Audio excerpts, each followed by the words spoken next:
Hello everyone, my name is Akash Lakra. स्वागत है आपका अल्फा क्लासेस में। तो आज हम शुरू करने वाले हैं अपने बेसिक मैथमेटिकल टूल का पार्ट 2, जिसमें हम पढ़ने वाले हैं अपने पास यहाँ पे कैलकुलस।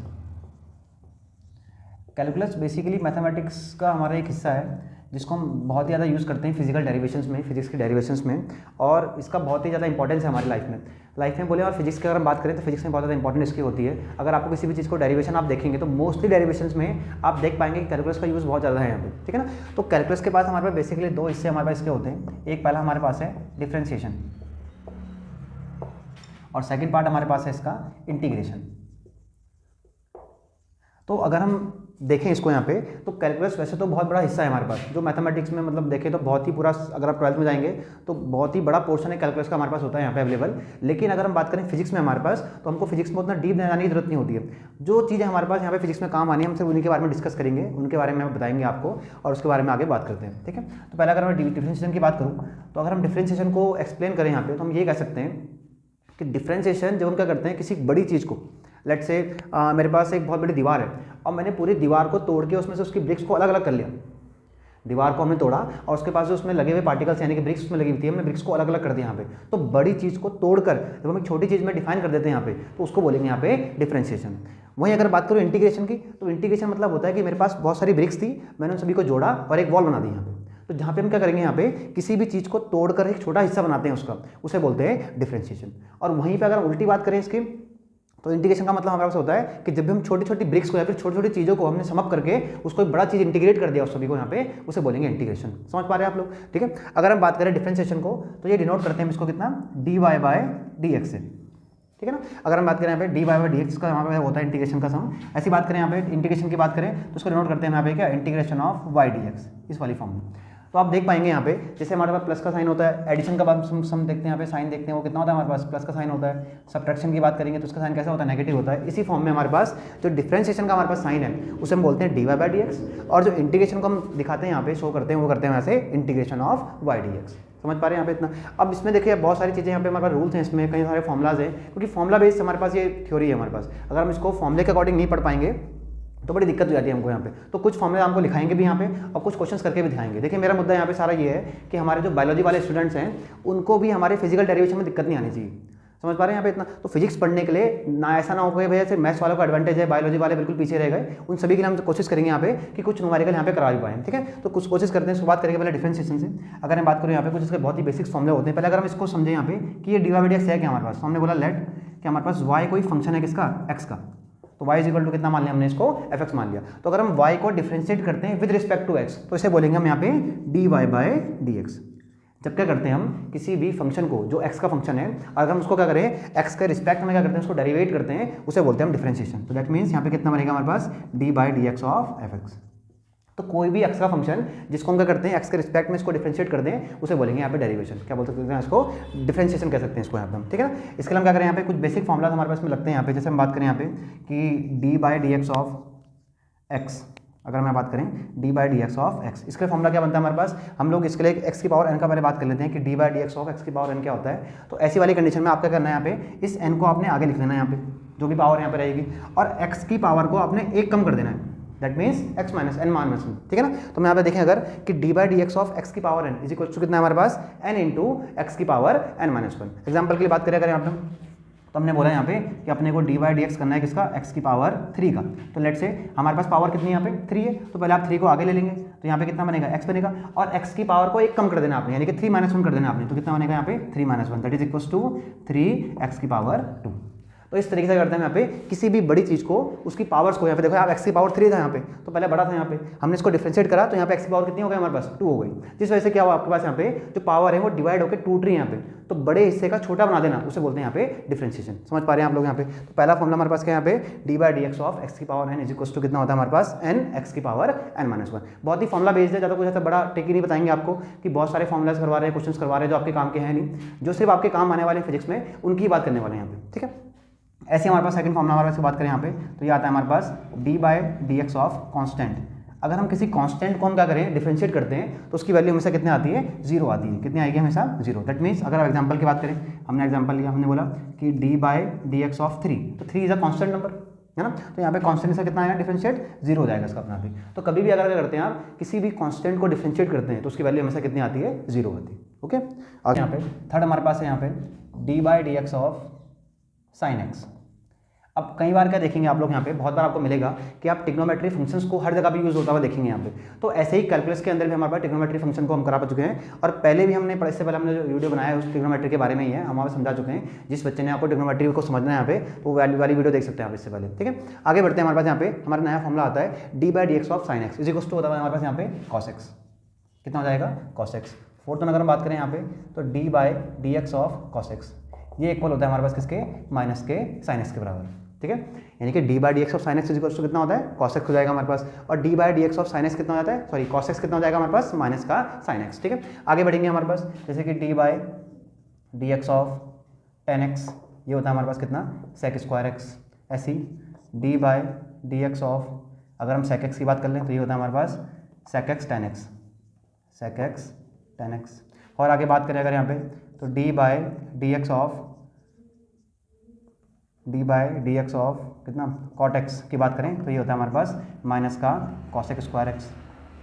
और अगर बात करें यहाँ पे d/dx ऑफ cosec x की बात कर लें तो ये होता है हमारे पास माइनस का cosec x into cot x। ठीक है, तो ये बेसिकली अगर हम देखें यहाँ पे तो हमारे पास जो 6 ट्रिग्नोमेट्री फंक्शंस होते हैं, अगर हम उन सभी का डेरिवेटिव यहाँ पे निकालते हैं तो sin x का बनता है हमारे पास cos x, cos x का बनता है हमारे पास माइनस का sin x, tan x का बनता है हमारे पास sec स्क्वायर x। ठीक है, ऐसे अगर बात करें sec x की बात करें इसका बनता है sec x tan x। ऐसी बात करेंगे cot x की, ये बनता है मेरे पास माइनस का cosec स्क्वायर x, और बात करेंगे cosec x की तो ये बनता है मेरे पास माइनस का cosec x into cot x। ठीक है, आगे बात करेंगे ऐसे हमारे पास कुछ फंक्शन और आते हैं इसके लिए, d/dx के लिए फॉर्मुला हमारे पास है।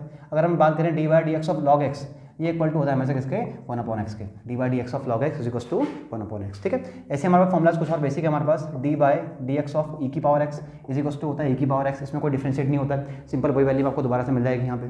ठीक है, ऐसे अगर हम बात करें एक और यहाँ पे तो इंपॉर्टेंट आपके लिए बहुत ज़्यादा यूज़ होने वाला है, अगर हम बात करें किसी और के लिए, मुझे लगता है कि फिजिक्स में इतना ही इनफ है आपके लिए, और ज़्यादा आपको जरूरत पड़ने वाली भी नहीं है इन फंक्शंस की। ठीक है ना, जितना भी आपको सिर्फ फिजिक्स में काम आने वाला है हम उनके बारे में यहाँ बात करेंगे और उनकी प्रैक्टिस करके आपको दिखाएंगे यहाँ पे कि किस तरीके से आपको सॉल्व करना है इसको। ठीक है ना, अब यहाँ पे अगर हम बात करें कि अगर हम बेसिक ऑपरेशन कैसे करते हैं डिफरेंशिएशन में, बेसिक ऑपरेशंस इन डिफरेंशिएशन, तो यहाँ पे बेसिकली हमारे पास 3 ही ऑपरेशन है हमारे पास जिनका हम बात करेंगे यहाँ पे। पहले अगर मैं बात करूँ यहाँ पे एडिशन और सब्ट्रैक्शन की बात कर देते हैं पहले, एडिशन एंड सब्ट्रैक्शन दोनों आपको एक जैसे ही करना है, इसमें कुछ ज़्यादा चेंज करने की जरूरत नहीं पड़ेगी। अगर मैं बात करूँ यहाँ पे d/dx of u plus minus p, that means अगर आप या तो एक बार प्लस कर लें, एडिशन कर लें दोनों फंक्शंस को, या फिर दोनों फंक्शंस को माइनस कर लें, दोनों के लिए आपको सेम ही चीज़ करनी है यहाँ पे। ये u और v जो हमारे पास हैं, u एंड v ये हमारे पास फंक्शंस होते हैं किसके, x के, फंक्शंस ऑफ x। ठीक है, तो करना कैसे आपको यहाँ पे, जब भी आपको कोई चीज़ें प्लस या माइनस में दी रहती हैं, कुछ फंक्शंस आपको दे रखे हैं जो x के फंक्शंस हैं हमारे पास, और वो फंक्शंस आपको कैसे दे रखे हैं यहाँ पे, या तो दे रखे एडिशन में या दे रखे आपको सब्ट्रैक्शन में। तो ऐसी कंडीशन में करना कि आपको यहाँ पे जो भी हमारे पास फंक्शंस हैं इनको अलग अलग आपको डिफरेंशिएट कर लेना है। जैसे पहले यहाँ पे u था तो हमने u को कर लिया, बीच में साइन कौन सा हमारे पास, प्लस माइनस का, और साथ में कर देंगे डिफरेंशिएशन ऑफ v यानी कि d/dx ऑफ v। तो जब भी आपको कोई फंक्शंस या तो मिलते हैं किसमें, एडिशन में, या मिलते हैं सब्ट्रैक्शन में, तो ऐसी कंडीशन में करना कि आपको यहाँ पे आपको उस फंक्शंस को अलग अलग करके उनको डेरिवेट कर देंगे, और बीच में जो साइन हमारे पास यहाँ पे मिलेगा आपको यहाँ पे उसी साइन को आपको यहाँ पे बीच में लगा देना है। ठीक है, जैसे यहाँ पे अगर प्लस होता तो हम प्लस लगा देते, अगर माइनस होता तो यहाँ माइनस लगा देते हैं इसके बारे में। ठीक है, सेकंड अगर बात करें इसके आगे, इसको चाहे तो आप पॉज करके आप स्क्रीनशॉट ले सकते हैं इसका। नेक्स्ट अगर बात करें यहाँ पे इसके मल्टीप्लिकेशन की बात कर लेते हैं, तो मल्टीप्लिकेशन में हमारे पास कैसे होता है, मान लो कि हमारे पास कोई फंक्शन दे रखे हैं और हम उसको डिवाइड एक्स करना है, और फंक्शन कैसे हमारे पास यहाँ पे मल्टीप्लाई में दे रखे हैं आपको, u इंटू वी दे रखा है आपको यहाँ पे। तो u इंटू वी के लिए आपको कैसे इसको डिफरेंशिएट करना है, फॉर्मुला हमारे पास है, पहले आपको फर्स्ट फंक्शन को छोड़ देना है, u को छोड़ा आपने, और यहाँ पे सेकंड फंक्शन का आपने डेरिवेट कर दिया, बीच में आपको प्लस लगाना है, फिर आपको सेकंड वाले को छोड़ देना है और पहले वाले का आपने यहाँ पे डिफरेंशिएट कर देना है। That means first function into differentiation of second function plus second function into differentiation of first function, बीच में आपको साइन कौन सा लगाना है, यहाँ पे प्लस का लगाना है इसके हिसाब से। ठीक है, ऐसे अगर हम बात करें यहाँ पे थर्ड हमारे पास आता है इसका डिवीजन की। अगर हम डिवीजन का देखें कि डिवीजन में आपको कैसे करना है डिफरेंशिएट, तो फॉर्मुला बनता है हमारे पास d/dx of u upon v। अगर फंक्शन आपके कैसे हैं, डिवाइड में आपको दे रखे हैं यहाँ पे फंक्शन, आपको 2 फंक्शन दिए गए हैं और दोनों कैसे हमारे पास यहाँ पे डिवाइड में अगर फंक्शन होते हैं तो इस कंडीशन में आपको फॉर्मुला बनता है हमारे पास, पहले आपको करना क्या है, पहले वाले को आपने छोड़ दिया और डिफरेंशिएशन ऑफ सेकंड वाला फंक्शन, बीच में आपने माइनस लगाना है, फिर आपको v वाले को छोड़ना है और डिफरेंशिएशन ऑफ फर्स्ट फंक्शन और डिवाइड बाय v स्क्वायर, जो आपका सेकंड फंक्शन होगा आपको इसके स्क्वायर से इसको डिवाइड कर देना है। तो इस तरीके से हमारे पास ये बेसिक हमारे पास ऑपरेशंस हैं कि किस तरीके से आप डिफरेंशिएशन में आप बेसिक ऑपरेशन अप्लाई कर सकते हैं। तो पहला वाला हमारे पास एडिशन के लिए हो गया, सेकंड वन हमारे पास मल्टीप्लिकेशन के लिए हो गया और थर्ड वन हमारे पास डिवीजन के लिए हो गया। तो इस तरीके से अगर आप देखें तो पूरा कैलकुलस आपको पढ़ने की जरूरत नहीं है, सिर्फ बहुत ही जो बेसिक आपके लिए लगाना पड़ेगा आपको यहाँ पे। तो ये बेसिक ऑपरेशन आपको करने हैं यहाँ पे, और कुछ फॉर्मुला हमने आपको लिखा है यहाँ पे, आपको इनको ही नोट करने पड़ेगा, उसके अलावा कोई ज़्यादा जरूरत पड़ने वाली है नहीं आपको। क्लियर है यहाँ पे। तो अगर हम बात करें आगे जाके तो फिलहाल आगे 2-4 क्वेश्चन कर लेते हैं ताकि आपको बेहतर समझ में आए यहाँ पे कि भैया डायरेक्ट डिफरेंशिएशन होता किस तरीके से। ठीक है,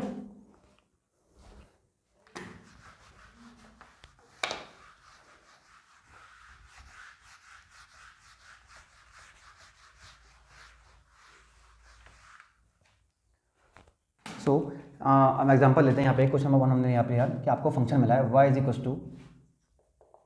sin x plus log x। आपको फंक्शन मिला है इस तरीके से यहाँ पे। ठीक है, आप यहाँ देख सकते हैं कि जो मेरे पास sin x है ये फंक्शन ऑफ क्या है x, तो इसको u मान सकते हैं हम, बिल्कुल मान सकते हैं। ऐसे हमने बात करी यहाँ पे log x क्या है हमारे पास, ये भी फंक्शन ऑफ x है, तो उसको हमने यहाँ पे v मान लिया। तो मैं जानता हूँ, आपको अभी पढ़ा हमने यहाँ पे, जब भी आपको कोई फंक्शन इस तरीके से मिलता है u प्लस v की फॉर्म में, तो कैसे करते हैं आप इसको, dy/dx = d/dx of u plus v।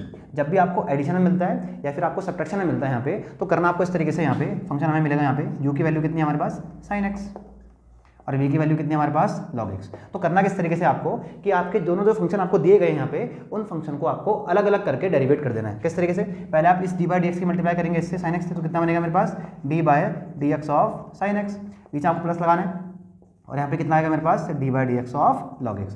अभी हमने थोड़ी देर पहले पढ़ा है कि d/dx ऑफ sin x कितना होता है, cos x होता है हमारे पास, तो इसकी वैल्यू कितनी आ जाएगी मेरे पास यहाँ पे cos x आ जाएगी, प्लस हमने यही पढ़ा है अभी यहाँ पे कि d/dx ऑफ log x कितना होता है हमारे पास 1/x। तो इसका आंसर कितना हो जाएगा मेरे पास, ये आ जाएगा यहाँ पे। अगर हम चाहें तो इसका एलसीएम ले सकते हैं, नीचे हमारे पास x आ जाएगा, यहाँ पर आएगा x cos x और प्लस का 1, ये इसका फाइनल आंसर हो जाएगा हमारे पास डिफरेंशिएशन करके। तो dy/dx x cos x plus 1/x। समझ में आ रहा है आपको। यहाँ पे बहुत ही इजी चीज़ है, बिल्कुल यहाँ पे बिल्कुल हाइप लेने की जरूरत नहीं है इसकी। यहाँ पे लोगों ने इसका हाइप मचा रखी है आजकल, ज़्यादा लोग बोल रहे हैं डिफरेंशिएशन बहुत टफ चीज़ है, ऐसा कुछ नहीं है यहाँ पे। बिल्कुल आपके फिजिक्स में जो आपके काम आने वाली है वो ऐसी तरीके के बेसिक रूल आपको लगेंगे यहाँ पे, इसके अलावा कुछ नहीं आने वाला है। ठीक है, सेकंड एग्जाम्पल और लेते हैं हम यहाँ पे। हमने क्वेश्चन लिया इस बार y अगर हम ले लें x × e⁻x। दो फंक्शन हमारे पास यहाँ पे, x खुद में ही फंक्शन है और e⁻x भी क्या हमारे पास यहाँ पे फंक्शन है किसका, x का। तो अगर हम इसको सॉल्व करना चाहें यहाँ पे, तो हमारे फंक्शन कुछ इस तरीके से आपको u × v वाली फॉर्म में। तो हम जानते हैं भैया कि जब भी आपको फंक्शन मल्टीप्लाई में दिए जाते हैं तो आप कैसे करते हैं इसको, यहाँ पे पहले आप क्या करेंगे, यहाँ पे फर्स्ट फंक्शन को छोड़ देंगे और डिफरेंशिएशन ऑफ सेकंड फंक्शन, बीच आपने प्लस लगाना है यहाँ पे, फिर आप सेकंड को छोड़ देंगे और डिफरेंशिएशन ऑफ फर्स्ट फंक्शन, इस वाली फॉर्म में। समझ पा रहे हैं यहाँ पे, ठीक है, बहुत बेहतरीन। अगर वैल्यू रखेंगे यहाँ पे हम, तो ये बनेगा हमारे पास d/dx ऑफ x × e⁻x। तो पहले करना कि आपको पहले वाले फंक्शन को छोड़ दिया और d/dx ऑफ सेकंड फंक्शन यानी कि e⁻x, प्लस आपने इस बार सेकंड वाले को छोड़ देना है और d/dx ऑफ फर्स्ट फंक्शन यानी कि हो जाएगा यहाँ पे x बन जाएगा इस तरीके से। क्लियर है सभी को। ठीक है, आगे बढ़ते हैं। यहाँ पे इसको लगाएंगे, यहाँ पे x को तो हमने छोड़ देना है, यहाँ पे x का कुछ नहीं करना आपको, multiply by d/dx of ex कितना होता है, e⁻x ही होता है। कितना होता है, e⁻x। समझ पा रहे हैं इसको, प्लस लगाना है अपने बीच में यहाँ पे। अब e⁻x को छोड़ दिया आपने यहाँ पे से, और d/dx ऑफ x, हमने फॉर्मूला पढ़ा है यहाँ पे इसके लिए कि हम जानते हैं भैया d/dx ऑफ x की पावर n कितना होता है मेरे पास, n को आगे ले आते हैं और x की पावर को आपने एक कम कर देना है। तो यहाँ पे अगर मेरे पास क्या है कि d/dx ऑफ x, तो यहाँ पावर कितनी है इसकी, 1 कह सकते हैं इसको पावर को, बिल्कुल कह सकते हैं। अब इस 1 को पहले आगे लेके आ जाइए, आगे लेके आए 1 × x की पावर को आपने एक कम कर देना है, यानी 1 - 1 कितना आएगा यहाँ पे 0 बन जाएगा। तो कितना बनेगा मेरे पास 1 × x की पावर 0। अब x की पावर 0 का मतलब कितना होता है, 1 होता है, तो आंसर कितना आएगा इसका 1 आ जाएगा यहाँ पे। तो कितना बनेगा मेरे पास × 1 बन जाएगा। फॉर्मूला क्या बनेगा मेरे पास, e × e⁻x प्लस e⁻x। समझ में आ रहा है इतना। अगर हम इसको मिटा दें यहाँ से, तो ये क्या बनेगा मेरे पास, देखिए जरा, अगर हम e⁻x दोनों में से कॉमन ले लेते हैं तो यहाँ बचेगा मेरे पास x + 1। तो इसका जो फाइनल आंसर मिलेगा आपको कि d/dx ऑफ x × e⁻x बनेगा आपके लिए e⁻x × x + 1। तो इस तरीके से आप यहाँ पे मल्टीप्लाई वाला फॉर्मूला भी लगा सकते हैं अप्लाई करके। ओके, ठीक है, थैंक यू सो मच। अगर आपको समझ में आया तो वीडियो को लाइक करें, शेयर करें, सब्सक्राइब करें।